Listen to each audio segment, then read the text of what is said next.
हम्म, तो hello student, welcome back to our new video. जैसे कि हमने अपने लास्ट वीडियो के अंदर हमने अपना प्रोजेक्ट वन स्टार्ट किया था। उस प्रोजेक्ट वन के अंदर हमने बेडरूम वन का हीट लोड कैलकुलेट किया था। तो आज की वीडियो में हम कैलकुलेट करने वाले हैं बेडरूम नंबर टू का, हॉल का और डाइनिंग एरिया का। इसका पूरे का हम हीट लोड कैलकुलेट करने वाले हैं अपने ग्राउंड फ्लोर के। तो आज की वीडियो में मैं पूरा का पूरा हीट लोड कैलकुलेट करने वाला हूँ बहुत स्पीड से, क्योंकि हम फर्स्ट वीडियो के अंदर में पूरा डिटेल में आपको एग्जैक्ट स्टेप बाय स्टेप पूरा समझा चुका हूँ कि कैसे हम डाटा को डाटा बुक से फाइंड आउट करना है, कैसे हम E20 एक्सेल शीट में उसको पुट ऑन करना है, ताकि हम एफिशिएंट वे में हीट लोड को कैलकुलेट कर सकें। तो आज की वीडियो मैं बहुत ही ज़्यादा स्पीड से समझाने की कोशिश करने वाला हूँ, बिना टाइम वेस्ट किए। तो चलिए, अगर आपने हमारी पहली वीडियो नहीं देखी है तो पहले उस वीडियो को देख लेना, तभी जाके आपको ये वीडियो अच्छी तरीके से समझ में आएगी, वरना आप थोड़ा कंफ्यूज हो सकते हो कि मैंने डाटा कहाँ से कैसे लिया है। ठीक है, तो चलिए सीधा अब चलते हैं एक्सेल शीट में। तो एक्सेल शीट में मुझे बेडरूम वन का मैं अपने पहली वीडियो में हीट लोड कैलकुलेट कर चुका हूँ, जिसका टर्न ऑफ रेफ्रिजरेशन आया था 2.05 टर्न ऑफ रेफ्रिजरेशन, और CFM आया था 1445 CFM। ठीक है, अब मुझे निकालना है बेडरूम टू का। तो देखो यहाँ पे क्या करना है, पहले प्रोजेक्ट का नेम डालना है। माइक्रो प्रोजेक्ट मैंने स्टार्ट किया हुआ है, तो माइक्रो प्रोजेक्ट मैंने डाल दिया। लोकेशन हम दिल्ली को पे लेके चल रहे हैं। क्लाइंट आपका जो भी क्लाइंट है, वहाँ पे आप क्लाइंट का नाम आ जाएगा। जिस भी कंसल्टेंट के लिए आप काम कर रहे हो, वहाँ पे उस कंसल्टेंट का नाम आ जाएगा। फिर यहाँ पे आपको क्या करना है, किस फ्लोर के लिए आप हीट लोड कैलकुलेट कर रहे हो उस फ्लोर का नाम आ जाएगा। मैं ग्राउंड फ्लोर के लिए कैलकुलेट कर रहा हूँ, तो मैंने यहाँ पे ग्राउंड फ्लोर डाल दिया। कौन सा मैं निकाल रहा हूँ, बेडरूम टू का निकाल रहा हूँ। मैंने एरिया पहले से ही कैलकुलेट कर रखा है। एरिया कितना था, 210 स्क्वायर फीट था। कैसे आप निकाल सकते हो, जैसे ही मैं ड्राइंग में जाता हूँ तो ड्राइंग में आपको देखो यहाँ पे पूरा डायरेक्शन दिया हुआ है, नॉर्थ कहाँ पे, साउथ कहाँ पे, ईस्ट कहाँ पे, वेस्ट कहाँ पे। बेडरूम वन का हम निकाल चुके हैं फर्स्ट वीडियो में। हमें निकालना है किसमें, बेडरूम टू का निकालना है।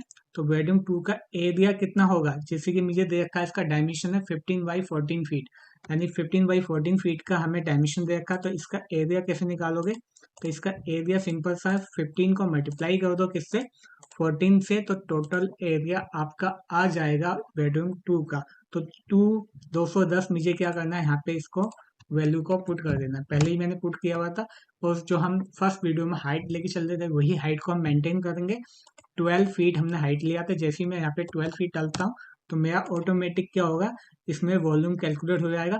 और एस्टिमेशन कंडीशन, यानी कि जो समर सीजन के लिए हम हीट लोड कैलकुलेट कर रहे हैं, उसका मैंने आउटसाइड डाटा कैसे करके निकालना है डाटा बुक से, और इनसाइड कंडीशन, डिजायर्ड कंडीशन क्या है, वो सब मैं आपको पहली वीडियो में समझा चुका हूँ। तो यहाँ पे हमें कुछ चेंजेस नहीं करने हैं, वही कंडीशन को हम फॉलो करेंगे। तो अब हम बात करते हैं कैसे हम solar heat gain through the glass निकालेंगे। तो पहला जो स्टेप है, रूम सेंसिबल हीट कैलकुलेट करना है, वो भी उस किसके लिए, solar heat gain through the glass. तो ग्लास के लिए देखो मैंने यहाँ पे यूज किया था, उसी यू को हम यहाँ पे एज इट इज यहाँ पे फीड कर देंगे, कोई चेंजेस नहीं करना है। ठीक है, जो हमने फर्स्ट बेडरूम नंबर वन के लिए डेल्टा टी को हमने फाइंड आउट किया था, वही वैल्यू को हम यहाँ पे एज इट इज यहाँ पे फीड कर देंगे। उसमें भी कोई चेंज हमें नहीं करना है। डेल्टा टी और यू हम एज इट इज यूज करने वाले हैं। सिर्फ हमें डालना क्या है, अकॉर्डिंग टू लोकेशन, उस लोकेशन ग्लास का लोकेशन के अकॉर्डिंग उसका जो भी एरिया है, उसको हमें यहाँ पे वैल्यू को पुट अप कर देना है। तो हमें जो एरिया पे ड्राइंग को देखेंगे, ड्राइंग के हिसाब से हम देखेंगे कहाँ पे हमारा गिलास दिया हुआ है। तो एक गिलास हमें दिया हुआ है कहाँ पे, हमें दिया हुआ है ईस्ट डायरेक्शन में। तो ईस्ट डायरेक्शन में जो गिलास दे रखा है, पहले इसकी डायमेंशन चेक कर देते हैं कितना डायमेंशन है। लेट सपोज इसका जो डायमेंशन है वो है 6 फीट।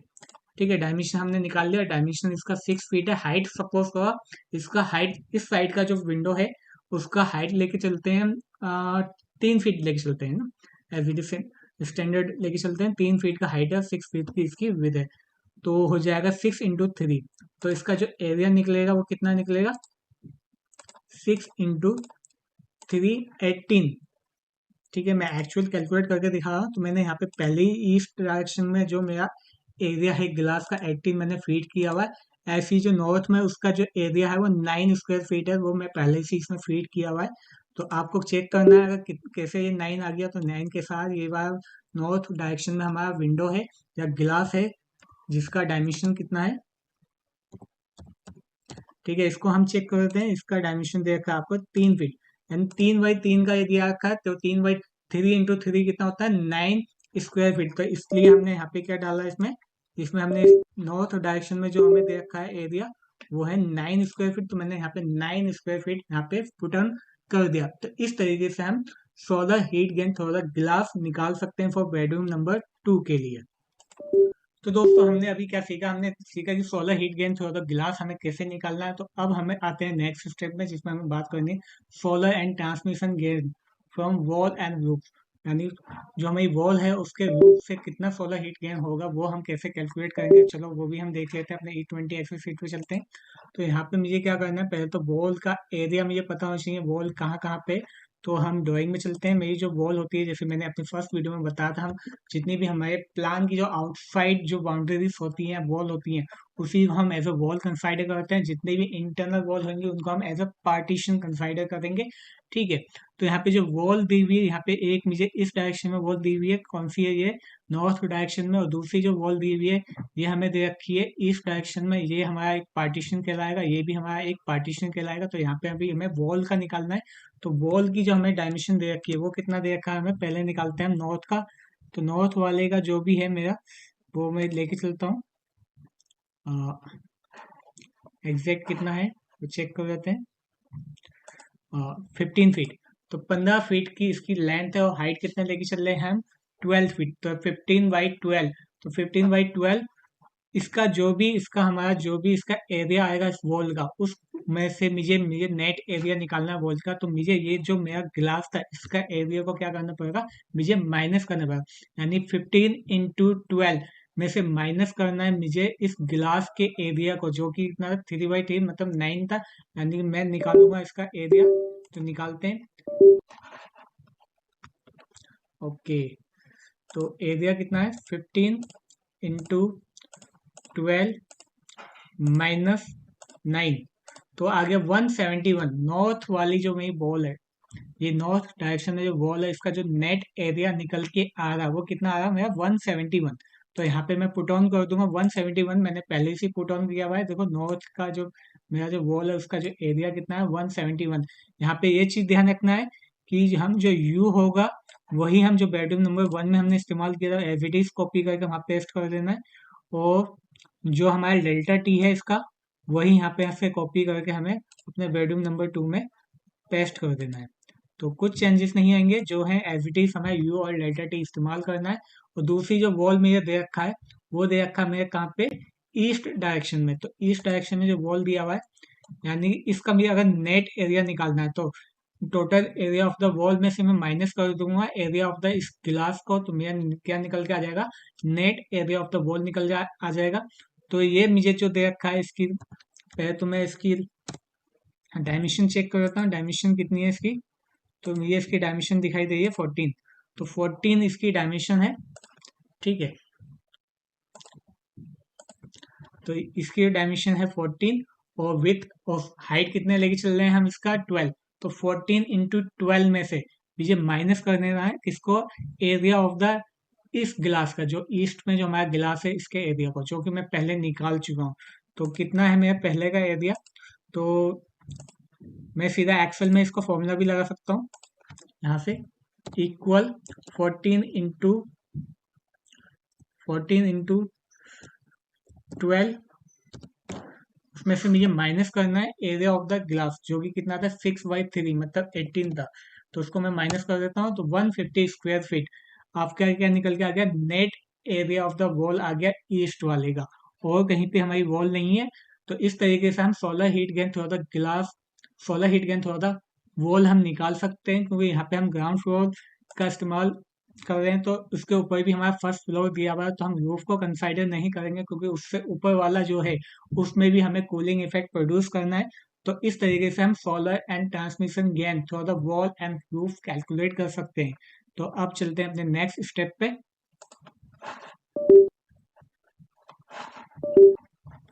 तो अब हम solar and transmission gain through wall and roof भी निकाल चुके हैं। अब हम बात करने वाले हैं transmission gain except wall and roof. तो transmission gain except wall and roof के अंदर हमें क्या क्या चीजें निकालनी है, चलते हैं अपने एक्सेल शीट में। यहाँ पे हमें क्या क्या निकालना, ऑल ग्लास का हमें हीट लोड कैलकुलेट करना है, पार्टीशन के थ्रू कितना हीट लोड आएगा, सीलिंग या फ्लोर की वजह से कितना हीट आएगा, तो वो हमें सब कैलकुलेट करना है। ये सब डाटा जो हमने यहाँ पे यूज किया था वही हम एज इट इज यहाँ से कॉपी करके वहाँ पेस्ट कर देंगे। जो हमने बेडरूम नंबर 1 का हमने इस्तेमाल किया था, क्योंकि यू फैक्टर हमेशा सेम होता है, मटेरियल हम चेंज नहीं करते हैं, वही यूज़ करना है। और यहाँ पे सेम यही डाटा फीड रखना है, इसमें कुछ चेंजेस नहीं करना है, सिर्फ हमें यहाँ पे जो भी एरिया है उसको हमें फीड करना है। तो एरिया ऑफ द ग्लास, तो ऑल ग्लास का जितना भी एरिया है वो हम यहाँ पे फीड करेंगे। तो देखो यहाँ पे हमारा कितना था, ये हमारा आया था 18+9, यानी 18 और +9 इसको मैं कर देता हूँ तो मेरा रहता है 27। तो मैं यहाँ पे हीट फीड कर दूंगा 16, इसके अंदर यहाँ पे 25, सॉरी 27। तो यहाँ पे मैंने इसको फीड कर दिया 27।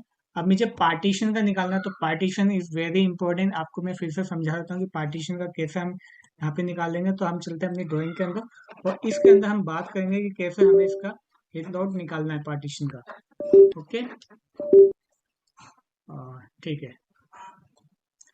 तो देखो यहाँ पार्टीशन क्या है, पहले तो ये समझ लें कि मुझे दो पार्टीशन दिखाई दे। ये हमारी वॉल थी, ये भी हमारी वॉल थी। एक तो मुझे ये पार्टीशन दिखाई दे रहा है, एक मुझे ये पार्टीशन दिखाई दे रहा है। तो इसमें जो मुझे हीट लोड कैलकुलेट करना है, इस पूरे पार्टीशन का करना है और इस पूरे पार्टीशन का करना है। ठीक है, अब यहाँ पे देखो मुझे डाइनिंग एरिया में मुझे क्या करना है, इसका कूलिंग इफेक्ट प्रोड्यूस करना है। तो यहाँ से यहाँ तक का पार्टीशन को मैं नहीं कंसाइडर करूंगा, सिर्फ मुझे कौन सा पार्टीशन कंसाइडर करना है, सिर्फ ये वाला पार्टीशन कंसाइडर करना है। और यहाँ पे मैं पूरा का पूरा वॉल जो है उसका मैं पार्टीशन कंसाइडर करूंगा। तो इसका कितना डायमेंशन है वो भी मैं चेक करता हूँ, DIM से एंटर करेंगे तो यहाँ से हम डायमेंशन इसकी चेक कर सकते हैं कितना डायमेंशन है। तो इसका जो डायमेंशन बनना है वो बनना है 15 फीट।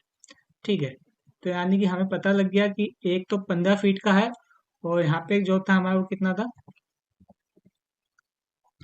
यहाँ का जो पार्टीशन हम लेंगे सिर्फ इतने वाला स्पेस को हम पार्टीशन कंसाइडर करेंगे, जो कि है 7 फीट, 7 फीट 7 इंच, यानी 6 फीट, सॉरी 6 फीट 7 इंच का है। तो ये 6 फीट 7 इंच का यहाँ पे एक हमें पार्टीशन दिखाई दिया, और एक पार्टीशन हमें यहाँ पे दिखाई दिया जो कि है 15 फीट का। तो टोटल जो इसकी विथ लेंथ हुई पार्टीशन की, वो मैं यहाँ पे एक फॉर्मूला लगाऊंगा। तो यहाँ पे मुझे पार्टीशन का लेंथ पुट करना है। एक तो मुझे क्या करना है, 7 फीट और प्लस, सॉरी 6 फीट और 7 इंच, 6 फीट प्लस 7 इंच को भी मैं क्या करूंगा, इसको फीट में कन्वर्ट करूंगा। तो 7/12 से मैं इसको डिवाइड कर दूंगा, ये आ गया। ठीक, अभी मैं पूरा एग्जैक्ट फॉर्मूला कोशिश करूंगा लगाने की। फिर इसमें से यहाँ पे मैंने इसको और एक्सटेंड किया, इसमें मुझे वो भी ऐड करना है। कौन सा, जो मेरा दूसरा वाला पार्टीशन था जिसकी कितनी 15 फीट। ठीक है, तो ये आ गया। अब इसको मुझे मल्टीप्लाई कर देना है किससे, इसको मुझे मल्टीप्लाई करना है हाइट से। हाइट कितना था मेरा, हाइट था मेरा 12। तो ये एक मेरा फॉर्मूला बन गया टोटल पार्टीशन का। ठीक है, टोटल पार्टीशन का मुझे फॉर्मूला बन गया। एक इसमें से मुझे क्या करना है, माइनस करना है किस चीज को, मुझे माइनस करना है एरिया ऑफ द डोर। तो सपोज करो यहाँ पे ड्राइंग में मुझे दो डोर दिखाई दिए, एक डोर मुझे यहाँ पे दिखाई दिया। सपोज करो इसका जो हाइट है 7 फीट है, और विथ कितनी है इसकी 1.5 फीट। तो 7 × 1.5, और इसका जितना है 7/3 फीट, इसका भी हम लेके चलते हैं 7/3 फीट लेके चलते हैं। 3 फीट हाँ काफी है। तो 7/3 फीट का यहाँ पे है, और 1.5 फीट 7 इंच का यहाँ पे है।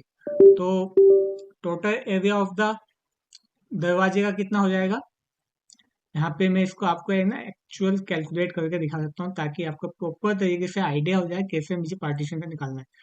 तो एक्सेल शीट में चलते हैं हम। यहाँ पे एक तो मेरा है दरवाजा कितने का, उसको मुझे जो माइनस करना है 7/3 फीट का है। तो 7/3 फीट को भी मुझे माइनस करना है। तो दूसरा जो है मेरा उसमें से, वो है मेरा 1.5 फीट विथ, और हाइट कितनी लेके चल रहे हैं हम 7 फीट, इसको मैं। तो मेरा टोटल पार्टीशन का जो एरिया निकला वो यहाँ पे निकल गया 227.5550। तो इसको मैथमेटिकल कैलकुलेशन है, आपको पता होगा कैसे हम किसी चीज का एरिया निकालते हैं। तो मैंने जो एरिया निकाला वो कैसे निकाला, मैं आपको यहाँ पे दोबारा समझा देता हूँ। एक तो मैंने इस पार्टीशन का जो इसकी विड्थ कितनी है 6.7 इंच, यानी 6 फीट 7 इंच का एक पार्टीशन है और उसकी हाइट कितनी है 12 फीट। तो 6.7 इंच को मैं मल्टीप्लाई कर दूंगा 12 से, तो इस यहाँ तक का जो पार्टीशन है इसका एरिया निकल के आ जाएगा प्लस, और यहाँ तक का जो पार्टीशन है वो कितना है 15 फीट और हाइट कितनी है 12, यानी 15 × 12 इसका एरिया निकल के आ जाएगा। इन दोनों के एरिया को प्लस करके उसमें से मुझे क्या करना है, एक तो ये दरवाजा और एक तो ये दरवाजा, इन दोनों दरवाजों का जो एरिया होगा उसको मुझे माइनस कर देना है, तब मेरा नेट पार्टीशन का एरिया निकल के आएगा। तो इसका मैंने माना कितना, इसका है 7/3 फीट, यानी 7 या 21 स्क्वायर फीट इसका एरिया है, और इसका 1.5 और 7 यानी 7.5 स्क्वायर फीट इसका एरिया है। तो इन दोनों के एरिया को अगर मैं माइनस कर देता हूँ तो मेरा टोटल नेट पार्टीशन का एरिया निकल के आ जाएगा, जो कि कितना है मैंने यहाँ पे पूरा फॉर्मूले में रख के मैंने निकाला है। तो ये आपका आ जाएगा। और यहाँ पे हमें सीलिंग और फ्लोर, तो जैसे कि मैंने बताया सीलिंग, क्योंकि ऊपर वाले फ्लोर में भी मुझे क्या करना है, कूलिंग इफेक्ट प्रोड्यूस करना है। इससे ऊपर वाला जो फर्स्ट फ्लोर होगा वहाँ पे भी एक रूम बना हुआ है इसके ऊपर, उसमें भी कूलिंग इफेक्ट प्रोड्यूस करना है। तो वहाँ पे हम सीलिंग का हीट लॉस वहां से आने के चांसेस है ही नहीं, और फ्लोर हम इसलिए कंसाइडर करेंगे ही नहीं क्योंकि ग्राउंड फ्लोर है। तो ग्राउंड फ्लोर जो होता है वो ऑलरेडी इंसुलेटेड होता है, वहां से हीटिंग इफेक्ट नहीं प्रोड्यूस होता है, तो उसको भी हम कंसाइडर नहीं करेंगे। तो इस तरीके से हम transmission gain except wall and roof भी कैलकुलेट कर सकते हैं।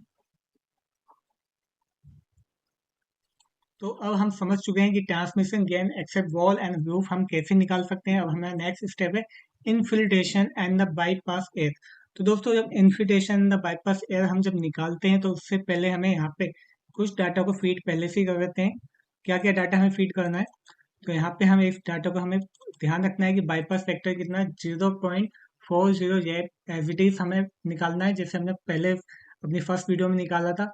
रिकमेंडेड सीएफएम कितना है वहाँ का, वो हमें डाटा बुक से निकलता है 30, और कितने लोगों के लिए वो स्पेस है 5 लोगों के लिए, सीएफएम पर स्क्वायर फीट कितना यूज कर रहे थे हम 0.33 यूज कर रहे थे, एयर चेंज पर आवर कितना था 1 था। तो ये हमें कैलकुलेट करके रखना है ताकि हम इजीली निकाल सकें। अब सीधा हमें आ जाना है नीचे जहाँ पे हम निकालना है infiltration by infiltration and the pass air. तो इसको मैं थोड़ा जूम कर देता हूँ ताकि आपको और अच्छे से दिखाई दे रहा है। तो इन्फिल्ट्रेशन में यहाँ पे मुझे CFM की वैल्यू को फीड अप करना है। तो CFM की वैल्यू को फीड अप कैसे कर सकते हो, तो पहले तो मैं देखो यहाँ पे हमें जितने भी वहाँ पे गिलास है उनका एरिया निकालना है, और जितने भी वहाँ पे डोर है उनका एरिया निकालना है। यानी कि मुझे क्या करना है, वहाँ पे जो भी मेरा उस स्पेस में जो गिलास है उनके एरिया को प्लस करके उसको 0.4 से मल्टीप्लाई कर देना है, और जो भी यहाँ पे दरवाजे हैं उसके एरिया को निकाल के उसको मुझे 1 से मल्टीप्लाई कर देना है। फिर उन दोनों वैल्यू को मुझे क्या करना है, प्लस कर देना है, ताकि मेरा इन्फिल्ट्रेशन CFM निकल के आ जाए। तो जैसे कि मैंने आपको बताया है कि हमारा जो गिलास है, गिलास का CFM था हम ऊपर निकाल ही चुके थे। तो गिलास का स्लेब, वो गिलास का जो एरिया है वो कितना है, एक गिलास का 9 है, दूसरे का कितना है 18 है। तो टोटल एरिया ऑफ द गिलास कितना है मेरा 27। तो मैं क्या करूंगा यहाँ पे इक्वल 27, तो गिलास के एरिया को मुझे क्या करना है 0.4 से मल्टीप्लाई करना है। फिर इसको मुझे प्लस करना है किसके साथ, जो मेरा दरवाजा है, दरवाजे का जो भी मेरा एरिया है। तो एक दरवाजा मेरा जो वहाँ पे लोकेशन में है कौन सा है, यहाँ पे इसका है 3/7 और इसका है 1.5 × 7। तो 3/7 और 1.5 × 7 इन दोनों को प्लस करूंगा और इसको मैं मल्टीप्लाई कर दूंगा 1 से। तो मैं यहाँ पे सीधा वैल्यू पुटअप कर देता हूँ 3 × 7 और 1.5 × 7, और इस पूरे को मुझे मल्टीप्लाई कर देना है किससे 1 से। ठीक है, तो मेरा टोटल इन्फिल्ट्रेशन का CFM निकल के आ जाएगा, जो कि कितना आया मेरा 42.30 CFM आ गया। ठीक है, ये वैल्यू मेरा फीडअप हो गया। अब जैसे मैंने यहाँ पे, फिर इसके बाद मेरा नेक्स्ट स्टेप है क्या, इंटरनल हीट। इंटरनल हीट कैसे निकालोगे दोस्तों, इंटरनल हीट निकालनी है कि नंबर ऑफ पीपल कितने हैं 5 है। ये BTU हमने वहाँ पे सेंसिबल हीट गेन पर पर्सन कितना होता है वो हम पहले वीडियो में मैं समझा चुका हूँ। तो 245 हम डाटा बुक से निकालते हैं, 245 है। और वहाँ पे जो उसका लोड है, लोड सपोज करते हैं 500 स्क्वायर फीट है, तो लोड को हम वाट पर स्क्वायर फीट कैसे निकालो, जितना भी आपका एरिया है, तो एरिया हमारा कितना दे रखा है यहाँ पे 210 है, उसका जो भी वोल्टेज है उस वोल्टेज से डिवाइड कर दोगे 500 स्क्वायर फीट, यानी 500 वोल्ट का वहाँ पे क्या है लाइटनिंग है, तो उसको डिवाइड कर दोगे तो जो भी आ जाएगा वहाँ पे आपका वाट पर स्क्वायर फीट निकल जाएगा। थंब रूल नहीं यूज करना है, यानी लाइट का जितना भी वोल्टेज है, सपोज को 5 लाइट लगी हुई है 100 वोल्ट की, तो टोटल वोल्टेज कितना हो गया लाइट का वहाँ पे 500 वोल्ट हो गया। उसका क्या करना है, हमें वाट पर स्क्वायर फीट निकालना है। तो कैसे निकालोगे, जो भी उस एरिया है उसका उसको डिवाइड कर देना है टोटल वोल्टेज से, तो आपका वाट पर स्क्वायर फीट निकल के आ जाता है। ये हमारा थंब रूल होता है जिसको हम फॉलो करते हैं। और वहाँ पे अगर कोई इक्विपमेंट है, इक्विपमेंट कौन कौन से यूज करते हैं, सपोज कीजिए वहाँ पे एक कंप्यूटर इस्तेमाल करना है, ठीक है, एक मुझे लैपटॉप इस्तेमाल करना है, और मुझे अपना एलईडी टीवी लगा हुआ है उसका इस्तेमाल करना है। तो सपोज कीजिए मेरा जो लैपटॉप है उसका वोल्टेज कितना है, ये हम डाटा बुक से भी निकाल सकते हैं। आपको डाटा बुक्स मैंने फर्स्ट वीडियो में समझाया था कैसे उसमें से हम निकाल सकते हैं, लेकिन अभी हम अज्यूम करके चलते हैं ताकि तेजी से हम निकाल सकें। मुझे अपना एक लैपटॉप इस्तेमाल करना है और एक एलईडी इस्तेमाल करना है। तो लैपटॉप और एलईडी का जो टोटल वोल्टेज था वो कितना था मेरा यहाँ पे, हम अपनी फर्स्ट वीडियो में जो फर्स्ट हमने बेडरूम वन का निकाला था वो कितना था 440 वोल्ट था, तो वही हम यहाँ पे यूज कर देते हैं 440 वोल्ट। तो ये आ गया, कोई पावर कंजप्शन किलोवाट इसको एंटर करने की जरूरत नहीं है, तो हम फैक्टर ऑफ सेफ्टी सब ऑटोमेटिक आ जाएगा, ठीक है। यहाँ पे सिर्फ इसको चेंज करना है, इसको रूम लाइट एंड हीट के अंदर हमें सिर्फ लाइट एंड हीट पर पर्सन हमें डालना है। जैसे हमने सेंसिबल हीट गेन निकाला था उसी के बराबर में हमारा लाइट एंड हीट गेन पर पर्सन होता है, जो कि कितना होता है 205 होता है। अब इसमें कुछ चेंजेस नहीं करना है, सीधा यहाँ पे आ जाना है। यहाँ पे हमें एक effective sensible heat factor automatic निकल के आ गया होगा, जो कि हमारा 0.91। तो 0.91 के लिए मैंने एक सीट भी बनाई थी, देखो यहाँ पे मैंने पहले वीडियो में दिखा था। तो 0.91 के लिए जो एडीपी है उसकी वैल्यू कितना है, वो यहाँ पे से हम इसको यूज करेंगे, वो है 54.525। 54.525 को मैं यहाँ पे डाल देता हूँ इसके अंदर, 54.525 जैसे ही मैंने फीड किया तो मेरा एडीपी मैंने इसमें यहाँ पे डाल दिया। एडीपी कैसे निकालना है ये भी मैं समझा चुका हूँ पूरा डिटेल में। तो देखो मेरा ये ऑटोमेटिक मेरा सीएफएम निकल के आ गया। इसका सीएफएम कितना आया 1544.78 सीएफएम निकला। और कितना टन ऑफ रेफ्रिजरेशन रिक्वायर्ड है, इसको 2.28 टन ऑफ रेफ्रिजरेशन निकाल का मशीन का जरूरत पड़ सकता है यहाँ पे इफेक्टिव कूलिंग प्रोड्यूस करने के लिए। तो इस तरीके से हम बेडरूम नंबर 2 का हीट लोड कैलकुलेट करेंगे। जैसे कि मैंने बताया था, हम फर्स्ट वीडियो में पूरा हमने डाटा मैंने निकाल चुका था, तो कितना फास्ट मैंने इसका बेडरूम नंबर 2 का मैंने पूरा हीट लोड निकाल लिया। E20 एक्सेस फील्ड का यही बेनिफिट है कि आपको बहुत ही फास्ट स्पीड से किसी भी स्पेस या लोकेशन का हीट लोड कैलकुलेट कर सकते हो। तो अब हम नेक्स्ट वीडियो में बात करेंगे कि अपना जो हॉल है हमारा, ये जो हमारा हॉल दिया हुआ है, इस हॉल का कैसे हम हीट लोड कैलकुलेट करेंगे वो हम आप बात करेंगे अपनी नेक्स्ट वीडियो में। Till then good bye.